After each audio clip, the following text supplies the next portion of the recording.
have the line y equals 2x. Here's the origin. Here's x is 1. And now I'm going to attempt to revolve it around x is 2. Imagine this pink area revolving around a line over here. And you can see that it should make a hole where it revolves over around this empty space. So let's see if we can't do that.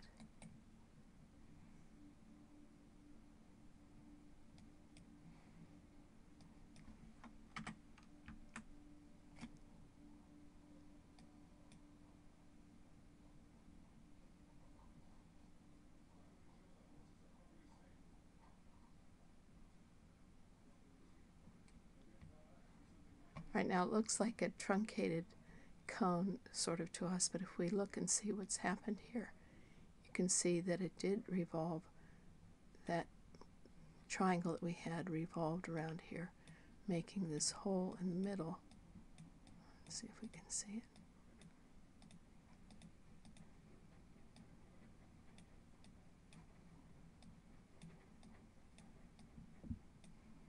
It's a little bit too much for my machine to take, so I better maybe stop this machine.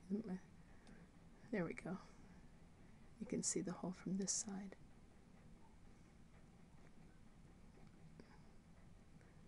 The machine is making a terrible noise, so I hope there's not too much for it. Well, we've looked at the video of this scenario of our region bounded by y equals 2x, y is 0, and x is 1, around the line x equals 2. I've marked it off here as this red line. So we're going to imagine this blue region revolving around the red line. You could have seen it in the video. It was hard for the machine to take, but here we're going to go and try to see if we can't work out, find the actual volume of that region. So once again, we want to imagine this. Imagine doing this before you ever had any kind of software to do that. Let's imagine this revolving around here. So if you imagine even this little line revolving around here, you can see that it would be like a hole that would be revolved around, and on the other side, when it got all the way to the other side, you'd have this, and then, as you could see in the video, it would appear to be solid on the outside, but there would be this hole in the middle.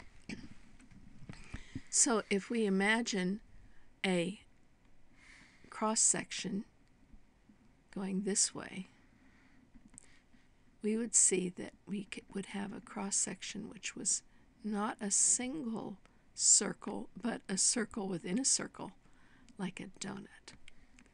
And if we could find a pattern for the area of one of these cross-sections, then we could integrate this, the dy, so we'll have to get the area of that cross-section, the area times that dy would give us a little sliver of area, and then if we integrate that from 0, a y of 0, to a y of 2, we would get the volume. I keep making mistakes using the word area and volume, but I hope you can sort that out and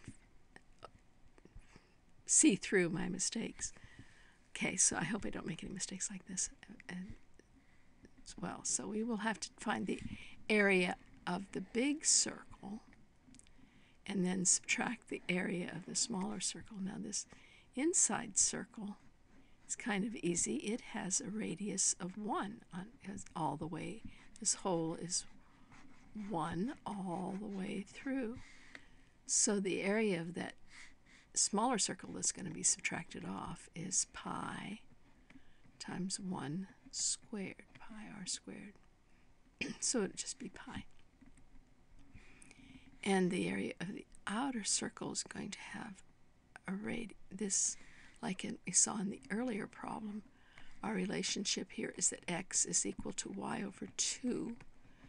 And this y over 2 is this piece right here.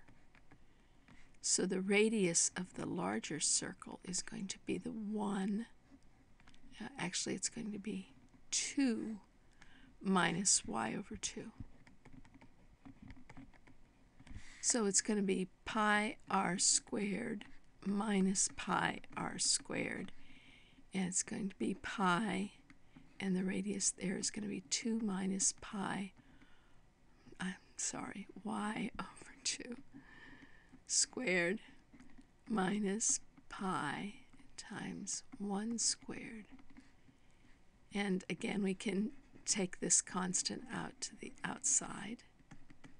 See if we can make this a little neater. Maybe I need a thicker line. We're finding the area, the pi out front. Let's square this binomial. It's going to be 4, 2 times the first times the second, minus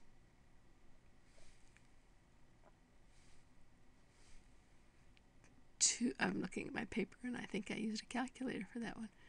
Minus 2 times, that'd be 4 times, that'd be minus 2y, I believe. 2 times the first term, 2 times the first term, times the second term, which is minus y over 2, just making sure. 4, I'd hate to do this whole thing, that's right.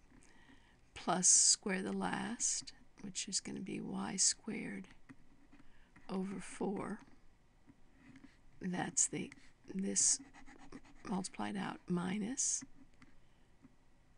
1. And all of that is multiplied by dy.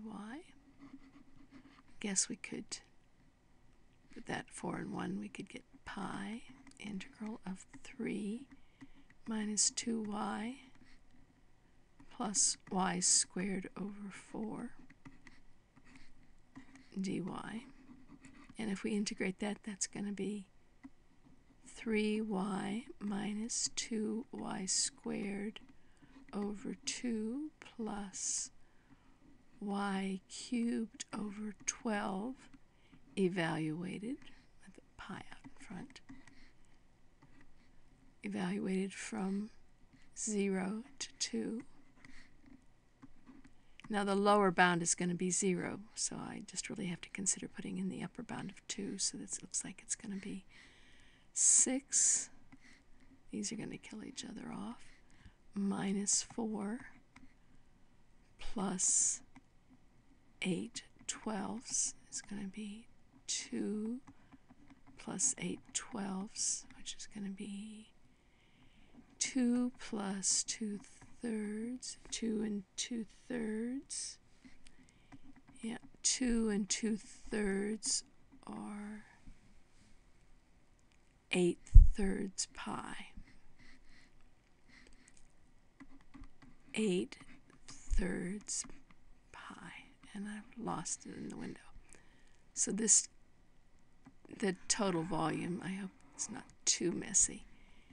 2 and 2/3 times the pi that's sitting out here, or 8/3 pi, is the area of this volume, not the area, the volume of this figure that is formed by rotating this blue area around the line x is 2. Maybe you want to look at the first part of the video and see the shape again for yourself. Thanks.